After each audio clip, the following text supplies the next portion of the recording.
Hello everyone and welcome to my channel. So here we are back to review Black Butler Vol.2 as a Puerto Rican.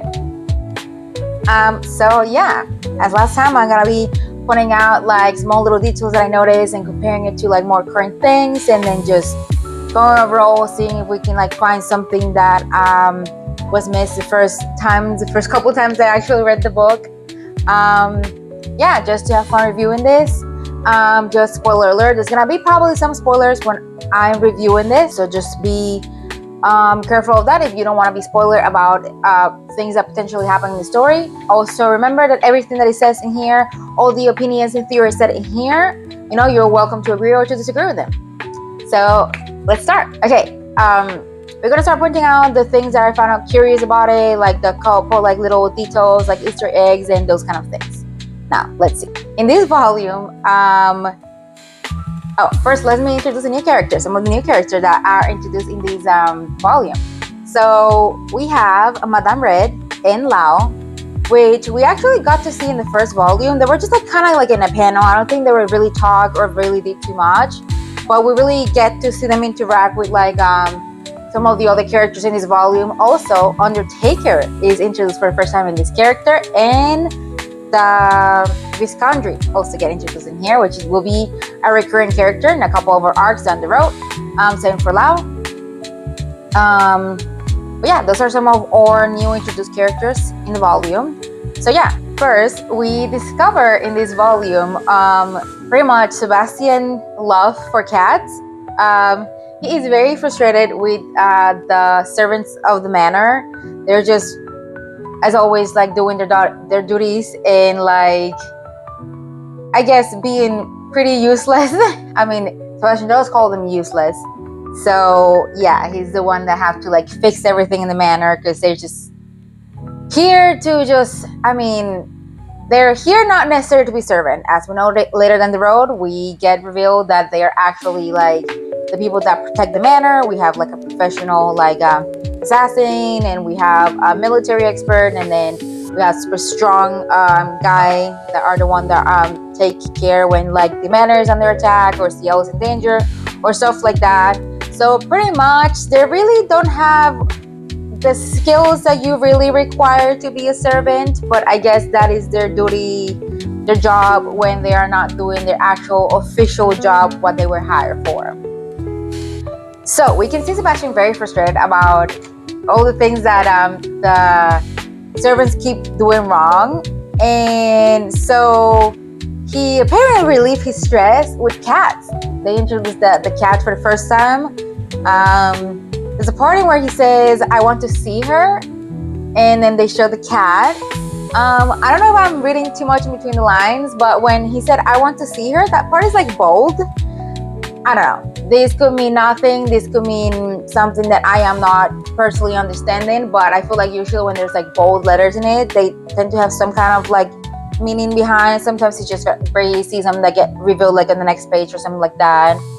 I don't know. I feel like my theory is somehow that this cat is like some kind of demon. I could be wrong. That's just my personal take in it. It just could be that, as he mentioned, he's very fascinated by the cats in the human world, because he does says that there's pets and like animals, I guess, or those kind of things in his world, but they're not exactly super cute and adorable. So yeah, as I was mentioning before, we have a couple times in where some other letters get bold in the chapter. Pretty much, I would say, coincidentally, two of the words that get bold in the other chapter happen to be he. One of them is when CL is talking about like he is the person that have the most reliable source of information, and he's talking about Undertaker. And then there's another part in where he is saying that it's just that he never lies. And then he's talking about Sebastian, because as we know, Sebastian have a contract with CL, and then there's a couple of stipulations about things that Sebastian have to fulfill in the contract. I mean, besides being able to like vengeance on the people that did this horrible thing to his family, there's other things that also CL is looking to get out of this contract. I'm not exactly 100% sure which one they are on top of my head. One of them definitely is for sure that he cannot lie. I think the other one is that he needs to always protect him. And I think the other one is that he always has to stay by his side, I think. I'm gonna look for them and probably put them in the screen, but on top of my head, I think those are the other like requirements that Sebastian had to fulfill as part of the contract. So while looking at this volume, a couple of details that I noticed that I think this might have some kind of relation with something down the story. We have when Ciel get kidnapped by Viscount Reed, and he's getting auctioned. There's like this set of people like sitting in front of like where Ciel is, like inside of the cage, and then he's just talking about like, you know, like who is willing to give more money or whatever and stuff like that. And then we have this image in here where we have these people wearing this mask, which actually remind me to when down in the future, when in some of the further volumes they're talking about things that happened to Ciel and stuff like that. We have the flashback of the people that kidnapped Ciel for the cult to try to summon Sebastian. These people wearing some masks. I could be wrong, and these are just like very generic masks. This is just a thing that people do so they cannot recognize their face. But there's one person specifically that is wearing a butterfly mask, and I do remember that being like a very precise detail that either Ciel or his sibling mentioned. The butterflies, they feel like the butterflies were like rushing towards them. So that is what I'm kind of guessing, that these people might be slightly related to the people that actually kidnapped Ciel. I mean, looking at it, since it looked like these people are willing to pretty much like purchase a person, like, you know, how far away is from the other people that did that thing to the twins. Now this take me to like, I know that Viscount Reed is also related to the Order of the Phoenix. Hello everyone, this is me from the future. I realized that I made this mistake while editing the video, and I said Order of the Phoenix and Phoenix Society, and I meant to say Aurora Society. That is the name for the society, and the Post of the Phoenix. So yeah, I'm so sorry. Just letting you know, I meant Aurora Society. We can see that in the Book of Atlantic. Is he just like in several different like societies, like cults, organizations?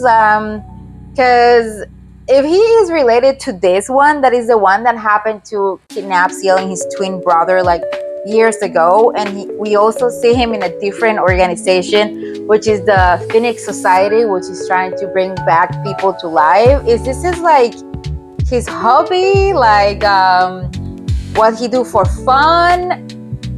I don't know. There is something very like sus with the Viscount Reed. I feel like we don't have too much information about the Viscount Reed, even though he's a pretty recurrent character in the series. I don't think we really have that much information though. We have this other image where I guess Ciel is remembering. He's playing this chess game with Madame Red, and then they're talking about like, you know, how she, neither her mom or Elizabeth or other characters in the story wouldn't like him for to take this path about being the watchdog of the queen. And so then he like, they show a flashback of him standing in front of like 3 tombstones, which, to be fair, there's a lot of, technically speaking, a lot of tombstones in this scenery. As we can see, there's a lot of them. But I feel like we're focusing a little bit more in these 3 one in front, which it made me think that like, why 3 and not 2? You know, if Ciel is kind of trying to remember his family and he's just, you know, like mourning his mom and dad, then I feel like the shot would only have like 2 tombstones. But then, you know, since we know that he have a twin brother, was the 3rd tombstone the twin brother tombstone? Now, the interesting part of this is that like, I feel like there's a lot of characters that obviously know the Phantomheart family and that interact with Ciel, but they never really mention the twin brother. Specifically in this scene that I'm talking about, Madame Red seems to be talking about like how neither her sister, which is CL's mom, his fiance Elizabeth, wouldn't like. Oh, his father, I think too. They mentioned it. None of them would really like for him to do this. But why does she not mention the twin brother? That's like a little odd, particularly coming from the person that helped CL's mom deliver the twins. She was a nurse at the time. Now she's a doctor. And she says that this is one of the first deliveries she ever worked when she was starting to work on her medicine career. So obviously she was there when the twins were born. And Elizabeth is engaged to one of the twins. Obviously she knows there's another one. And then other relatives that I feel like we get to see in the story. But in here, we're going to focus on Madame Red and Elizabeth. I do particularly find like a little odd that when his relatives talk about the past, they don't really seem to acknowledge or really mention the brother, even though they're perfectly fine mentioning his parents. We don't ever really hear about the brother. Now, I don't know if there's some kind of like, rough topic in here, like there was always some kind of situation with twins and people feel like it's a little hard to talk about the twin, and so they decide to not acknowledge it instead of like, mentioning out. I don't think that part is something that we have really too much information about it, even now down the road when we know there's an actual twin and he has been introduced. To be very honest, I don't think the twin really have been in the story too much so far. I would say only a couple, like not even chapters, like he's in a couple panels. So yeah, I found very interesting why no one really mentioned the twin, and why does it feel like it's a secret and it's just like revealed down the road as a bit like, wow, surprising thing. Like, I'm sure, from the point of view of the author, this was supposed to be like a very wow moment, like a very big secret thing. But if we're trying to see it from the point of view of the characters that interact with CL, it just feels very odd. Hello everyone again, this is me from the future again. While editing this part of the video, I also realized that I used he, him pronouns for girl in the video, and usually is referred with she, her pronouns. The reason why I did it is because in the manga, in this part, they use mostly male pronouns to refer as him, and then that's how I describe it in the video. But I'm here to say I support Ordiva. She is the best. Love her. Yeah, super excited for this volume. Jack the Ripper definitely is, I guess it's one of the early arcs in the series, so it's probably one of the ones I remember the most. And definitely, I would say when the story started getting a little bit more interesting, I feel definitely during the volume 1 and even like during half of this volume 2, like the first half was just like your more routine daily things, not too many things really happening. Like we keep hearing about like CL being the watcher of the queen, but we still haven't really seen too much going on with that. Show him some of like his steaming skills or powers on the first volume when he rescues CL, and then they just shoot the bullets at him and obviously he doesn't die.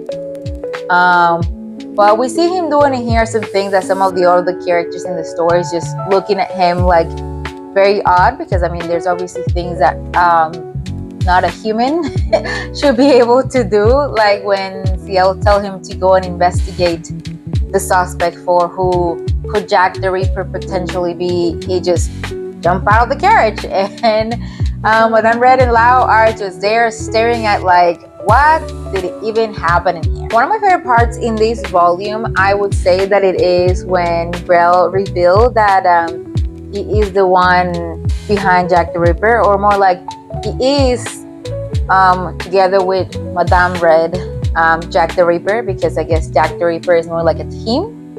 And there is like a very spooky picture of the reveal of him as a Grim Reaper.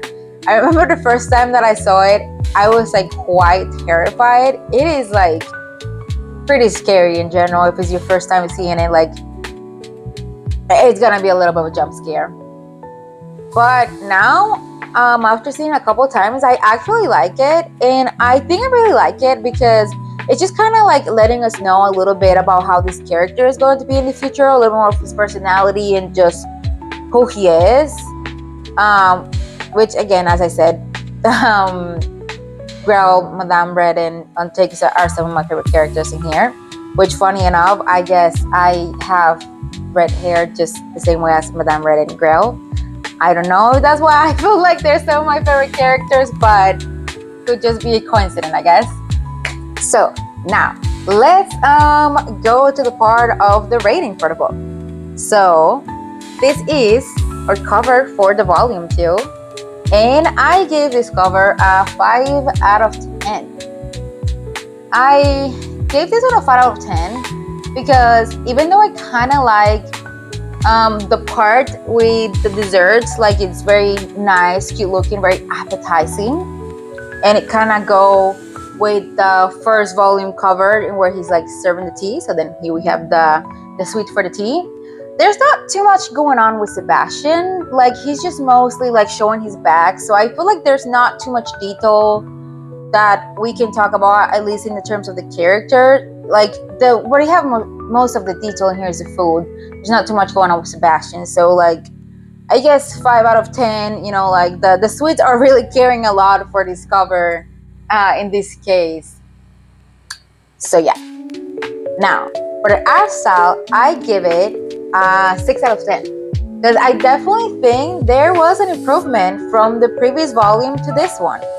I would say definitely like the first half of this book, some of the art style is still a little bit similar to what we definitely saw in the first volume.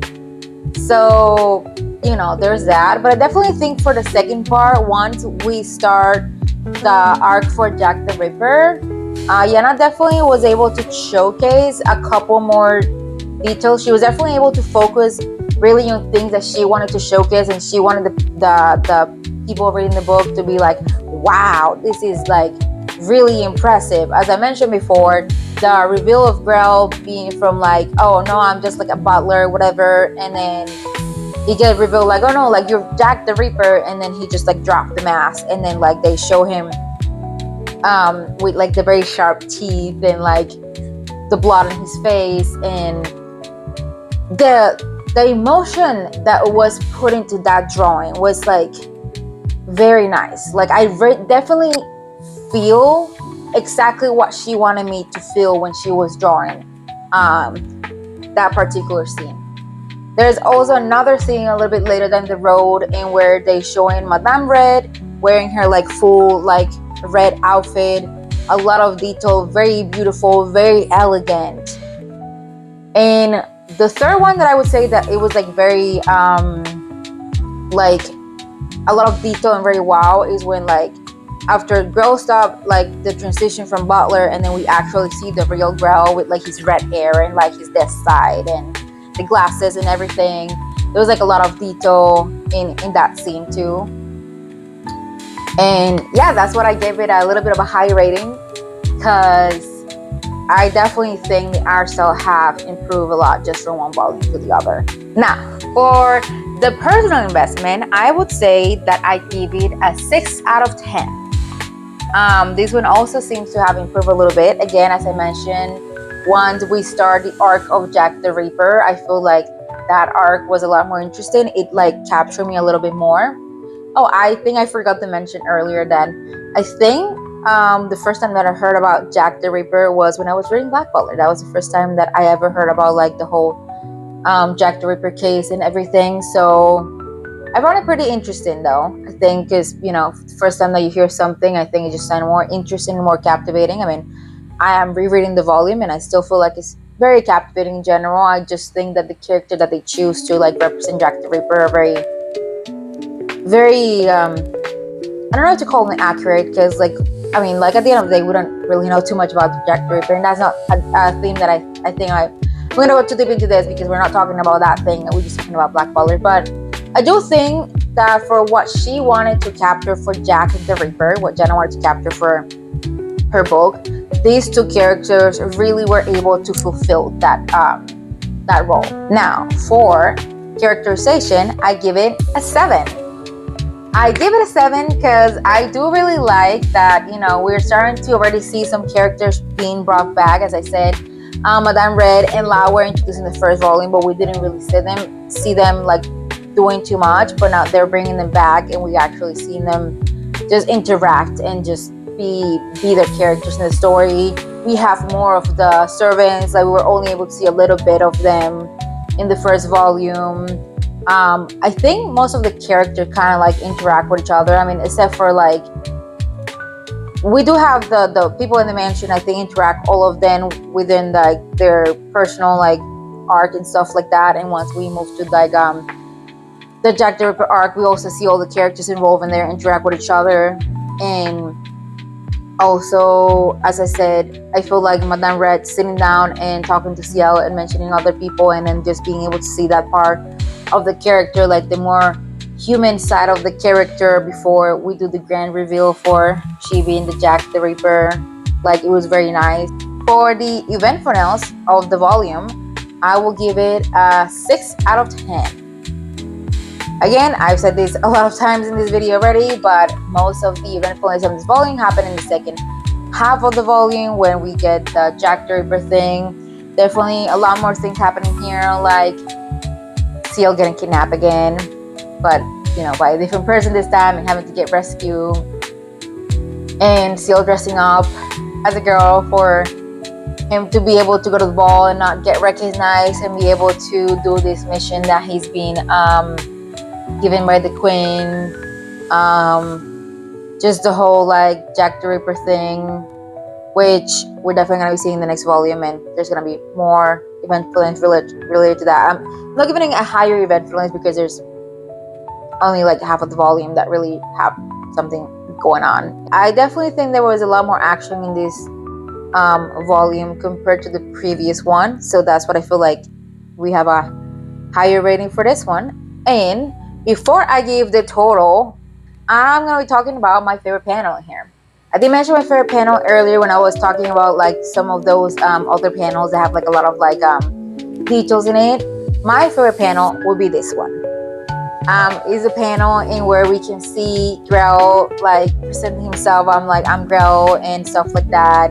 I definitely really like this panel because, as I mentioned before, you have all of these details, like the hair flowing in front of his head, like the little details in the glasses, like the little bubble beads things on the side, and like the very sharp eyes. We can see in very nice detail the chainsaw, like his clothes. So I definitely feel like it is a very nice scene. I was actually very close in between choosing this scene and this scene, in where he is revealed for the first time with like the sharp teeth and stuff. I really like both of the scenes, but I think I like this scene just because it's like the big reveal. But this scene actually have like the most detail, and is actually revealing Grell itself as his character. Like, I mean, this is a character that he was posing at, and this is the real Grell. But yeah, I think now it's time to reveal. The total for the categories will be 30 out of 50. Definitely, I am glad that there have been an improvement, because, I mean, as I mentioned before, I absolutely love the series, and I really want the series to like be rated very nice. I'm gonna be very honest about everything. I'm not just gonna rate anything because I love the series. But again, I just want to see if me loving the series and also like trying to be neutral and critical. I mean, like I can only be as much neutral and critical as I can be, because there's some things that I'm just gonna rate them based on how much I just enjoy the scene, or how much I like the character, stuff like that.